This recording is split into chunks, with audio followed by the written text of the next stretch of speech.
Assalamualaikum warahmatullahi wabarakatuh. Shalom, Om Swastiastu, Namo Buddhaya, Salam Kebajikan. Perkenalkan, kami dari kelompok 6 yang beranggotakan ada Gading Azarin Paramesti, Sartika Margareta Turnip, dan yang terakhir ada Sevia Alfiona Rossi. Di sini kami akan menjelaskan mengenai sistem aplikasi pengetahuan. Teknologi untuk menerapkan pengetahuan. Yang pertama, yaitu ada kecerdasan buatan atau AI. AI atau Artificial Intelligence ini mengacu pada kemungkinan komputer untuk melakukan tugas-tugas yang menyerupai kemampuan berpikir seperti manusia, layaknya robot yang bisa bertindak seperti manusia. AI dikaitkan dengan pengetahuan, yakni yang berkisar dari sistem yang dapat bertindak seperti manusia, kemudian berpikir seperti manusia, berpikir rasional, hingga bertindak rasional. Salah satu area AI yang paling populer adalah sistem berbasis pengetahuan, yang kami sebut di sini sebagai sistem aplikasi pengetahuan. Sistem aplikasi bab ini pada dasarnya menerapkan pengetahuan untuk memecahkan masalah tertentu. Bidang penelitian lain dalam AI meliputi pemahaman bahasa alami, klasifikasi, diagnostik, desain, pembelajaran mesin, perencanaan dan penjadwalan, robotika, dan fisik komputer. Sistem berbasis aturan.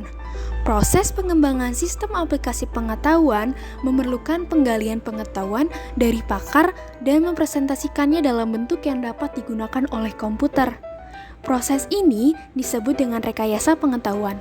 Selain aturan, paradigma lain untuk mempresentasikan pengetahuan meliputi bingkai, predikat, jaringan asosiatif, dan objek.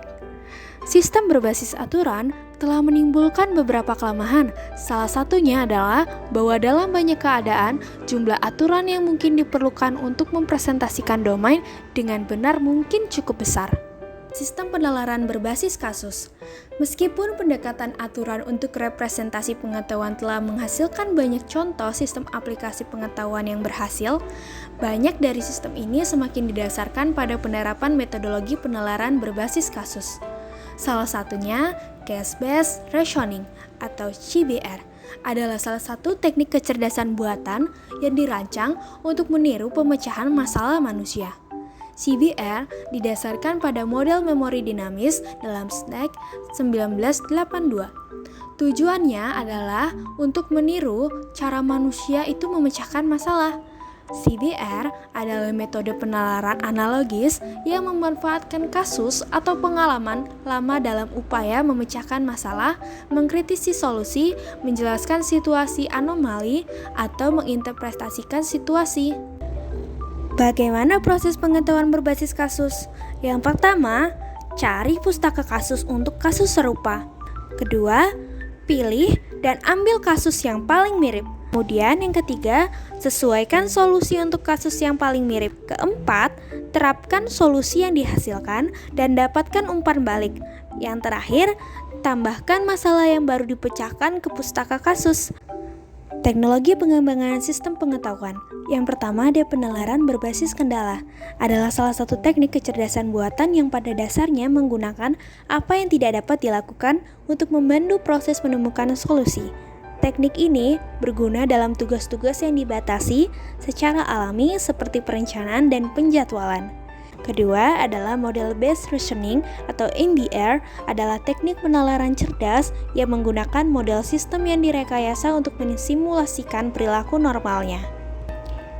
Operasi yang disimulasikan dibandingkan dengan perilaku sistem nyata dan perbedaan yang dicatat dapat mengarah pada diagnosis. Kemudian penalaran diagramatik adalah teknik kecerdasan buatan yang bertujuan untuk memahami konsep dan ide menggunakan diagram yang mewakili pengetahuan. Berikut merupakan gambar penjelasan mengenai teknologi untuk sistem aplikasi pengetahuan, yakni ada teknologi dengan sistem berbasis aturan, penalaran berbasis kasus, penalaran berbasis kendala, model based reasoning, dan penalaran diagramatik. Pengembangan sistem aplikasi pengetahuan. Sistem aplikasi pengetahuan tidak hanya menerapkan solusi untuk masalah serupa, tetapi juga dapat berfungsi sebagai kerangka kerja untuk penalaran kreatif. Misalnya, penalaran berbasis analogi dapat memberikan ide awal dalam memecahkan masalah baru. Memori kasus dapat memberi manusia basis pengalaman yang mungkin kurang dihadapkan dengan masalah. Para ahli dapat mengingat pengalaman dari perpustakaan kasus dan melakukan adaptasi dan evaluasi solusi yang terkadang diturunkan ke sistem aplikasi pengetahuan.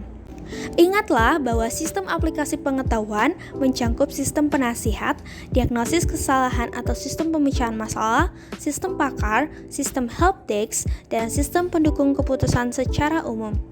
Pertama, ada yang namanya teknologi helpdesk. Misalnya, Compaq Computer Corporation mengimplementasikan teknologi dukungan meja bantuan bernama Smart untuk membantu karyawan meja atau helpdesk untuk melacak panggilan dan menyelesaikan masalah layanan pelanggan. Diagnosis kesalahan, ini salah satu implementasi paling awal yang berhasil dari sistem aplikasi pengetahuan untuk diagnosis dan pemulihan kesalahan pada peralatan mesin multistasiun besar, yakni Sabre di Lockheed Martin Corporation. Kemudian ada Firm2, yang mana Firm2 ini sistem yang dikembangkan di General Electric atau GE untuk menentukan formula yang tepat untuk mewarnai plastik sesuai dengan spesifikasi pelanggan. Jenis sistem aplikasi pengetahuan. Yang pertama terdapat the SBR atau STTR Online System SOS Advisor, seorang ahli berbasis web system ke profil organisasi. Penasihat sistem daring SBIR atau STTR, sistem pakar berbasis web dikembangkan untuk membantu calon pelamar untuk program riset inovasi usaha kecil dan riset transfer teknologi usaha kecil. Program ini membantu lembaga federal mengembangkan teknologi inovatif serta membantu menyediakan modal awal untuk meningkatkan komersialisasi inovasi sektor swasta yang dihasilkan dari penelitian. Selanjutnya, Genite, sistem aplikasi pengetahuan untuk kesalahan awal deteksi di Westinghouse. Genite adalah salah satu sistem diagnosis berbasis sensor real-time pertama. Tujuan dibalik Genite adalah untuk terus menganalisis data sensor generator sehingga mengantisipasi insiden destruktif yang besar. Analisis kualitas produk semikonduktor nasional. Meskipun rekor kualitas produk nasional sangat luar biasa, lingkungan saat ini membutuhkan pengiriman komponen semikonduktor tanpa cacat, yang memungkinkan produsen mencapai biaya yang lebih rendah dan skema manufaktur just in time. Oleh karena itu, kegagalan yang jarang terjadi menjadi perhatian karena sangat penting untuk segera menentukan dan mengambil tindakan korektif. Nasional bergantung pada Worldwide Quality Network, sebuah kelompok jaminan kualitas manufaktur terpusat. Dalam mendukung para insinyur yang terlibat dalam produk quality analysis, tim internal di nasional mengembangkan sistem informasi kualitas dan keandalan lanjutan atau Aquaris, sistem pelacakan yang menyediakan tempat penyimpanan PQE yang dapat dicari. Aquaris tidak efisien. Kenapa? Pada tahun 1999 diakui bahwa Aquaris tidak menyediakan sarana yang efektif untuk mengingat informasi yang dapat mencegah pekerjaan yang tidak perlu dilakukan. Oleh karena itu, untuk menjawab tantangan tersebut, Nasional mengembangkan sistem aplikasi pengetahuan berbasis pemanfaatan teknologi CBR. Tim pengembangan mengadaptasi dan memperluas basis data relasional backend yang mendorong Aquaris untuk menyediakan integrasi dengan sistem CBR. Berikut gambar 6.2 yang mengilustrasikan arsitektur sistem Total Recall. Pengguna biasanya memasukkan PKI ke dalam server aplikasi, dan alur kerja pengguna diilustrasikan dengan panah gelap yang diberi label sebagai operasi pengguna pada gambar. Setiap komponen dasar Total Recall dijelaskan sebagai berikut. Pertama, server aplikasi atau server utama untuk aplikasi Total Recall yang melakukan manipulasi data dan presentasi pengguna. Lalu Total Recall Database yang mempertahankan semua informasi yang terkait dengan pengujian hasil dari proses PKA. Pustaka kasus atau database terpisah yang berisi representasi CBR kasus, termasuk informasi pemetaan yang terkait dengan nomor jejak kasus ke perangkat tertentu. Dan yang terakhir ada CBR server atau pustaka kasus terakhir dan mesin CBR. Berarti meningkatkan kepuasan pelanggan melalui call center yang efektif sebagai pemecahan masalah. Antar muka pengguna untuk sistem aplikasi pengetahuan yang diimplementasikan di Darty memungkinkan pengguna untuk mengakses sistem melalui kombinasi metode pencarian. Pengguna dapat menanyakan sistem dengan memasukkan salah satu dari berikut ini, seperti pencarian teks bebas, pencarian terpandu, pencarian ahli, dan telusuri. Identifikasi otomatis lampiran untuk klaim kesehatan. Tujuan proyek manajer kecerdasan buatan klinis atau klaim adalah untuk mengotomatiskan identifikasi lampiran untuk klaim layanan kesehatan dengan membuat alat yang dapat memelihara dan menggunakan pengetahuan tentang kebutuhan akan lampiran pembayaran. Kemudian pengetahuan tersebut dapat digunakan untuk menentukan apakah dokumentasi tambahan diperlukan untuk klaim tertentu sebelum diserahkan kepada pembayar. Sistem disposisi keluarga untuk pengolahan shuttle. Direktorat Pemrosesan Pesawat Ulang alik Kennedy Space Center menyediakan layanan prapenerbangan, peluncuran, pendaratan, dan pemulihan untuk KSC. Di dalam Direktorat Departemen Teknik Kendaraan Antarjemput bertanggung jawab atas manajemen teknik dan arahan teknis kegiatan pre-flight, peluncuran, pendaratan, dan pemulihan untuk semua kendaraan Space Shuttle dan integrasi muatan. Fungsi penting dari kelompok ini adalah untuk melakukan proses out of family disposition atau OFD yang berhubungan dengan setiap operasi atau kinerja di luar jangkauan yang diharapkan atau yang belum pernah dialami sebelumnya. Proses validasi mensyaratkan bahwa tidak satu pun dari kondisi berikut ada di pustaka kasus, yang pada dasarnya mengurangi keakuratan aplikasi. Pertama, disjungsi, yaitu kasus yang identik dengan solusi terpisah. Kasus disjungsi harus digabungkan menjadi satu kasus. Kemudian disjungsi internal dicirikan oleh situasi di mana satu kasus dalam sebuah klaster berisi beberapa pertanyaan yang tidak dijawab dalam kasus lain dalam klaster yang sama. Subsumed case ini ditandai dengan satu kasus menjadi spesialisasi logis dari yang lain dan memiliki solusi yang sama. Dalam keadaan ini, hilangkan kasus yang lebih spesifik. Validasi, beberapa alat pembuat kasus menyediakan kemampuan untuk memvalidasi pustaka kasus melalui fungsionalitas pengujian otomatis. Sistem keenam membantu para insinyur NASA. Kunci penting dari sistem OFD adalah memungkinkan seseorang untuk menerapkan pengetahuan yang diperoleh melalui pemecahan masalah sebelumnya saat memecahkan anomali baru yang dialami selama proses shuttle processing. Sistem OFD membantu menerapkan pengetahuan untuk mencegah pekerjaan yang tidak perlu dilakukan sambil mempromosikan pembelajaran dari kegagalan sebelumnya. Sebelum pengembangan sistem OFD, informasi ini tetapi berada di basis pengetahuan diam-diam dari insinyur yang bertanggung jawab atas proses tersebut.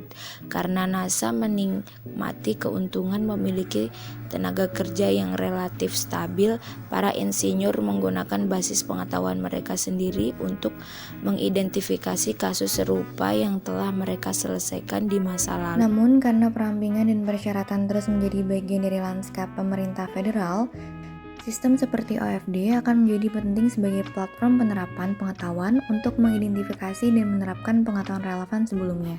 Kesimpulan, bab ini membahas apa itu sistem aplikasi pengetahuan bersama dengan pertimbangan desain dan tipe spesifik dari teknologi cerdas yang memungkinkannya, serta membahas tentang berbagai jenis sistem aplikasi pengetahuan, sistem pakar, sistem helpdesk, dan sistem diagnosis kesalahan.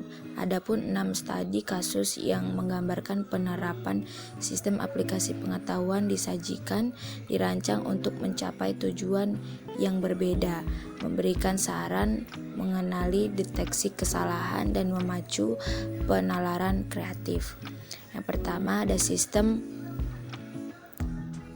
menggunakan aturan untuk memecah masalah generator listrik secara real time. Yang kedua, didasarkan pada aturan untuk menyarankan calon pelamar ke program SBIR atau STTR jika mereka memenuhi kriteria program. Yang ketiga, berdasarkan teknologi CBR, membantu para insinyur mendiagnosa chip yang rusak. Yang keempat juga berdasarkan teknologi CBR, membantu meningkatkan layanan pelanggan di Darty. Yang kelima juga berbasis CBR, meningkatkan penggantian klaim untuk layanan kesehatan.